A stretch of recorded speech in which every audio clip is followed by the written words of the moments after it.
francophonie, souvent, on s'interroge, on se dit, mais des Jeux de la francophonie, de quoi s'agit-il? En fin de compte, c'est un concept qui a été inventé en 87 par les chefs d'État et gouvernement de la francophonie, qui voulaient créer un grand événement rassemblant la jeunesse francophone, avec comme volonté qu'il y ait un esprit de partage et de dépassement de soi. C'est en 89 que les premiers Jeux de la francophonie ont eu lieu. Ils ont eu lieu à Casablanca, au Maroc. Et ces Jeux, ils se distinguent des autres Jeux dont on peut entendre parler, comme les Jeux olympiques. Et ils ont été conçus pour se réaliser tous les 4 ans, l'année après les Jeux olympiques. Mais il y a une originalité que l'on retrouve dans aucun autre jeu, c'est qu'ils ont à la fois un volet sportif et un volet culturel. Donc l'idée, c'était d'allier les performances, l'excellence, avec la créativité et l'art. Faire en sorte que l'on puisse à la fois se dépasser par la recherche de médailles d'or, d'argent ou de bronze avec des résultats sportifs, mais que aussi l'art se retrouve et que l'on puisse, à partir de ce grand rassemblement, pouvoir également détecter les jeunes talents.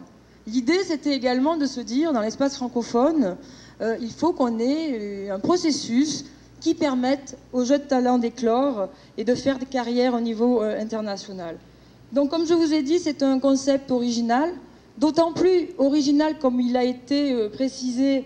On vise l'excellence, on vise la diversité qui s'exprime au travers de plus de 50 délégations représentées aux Jeux de la francophonie, et également la solidarité.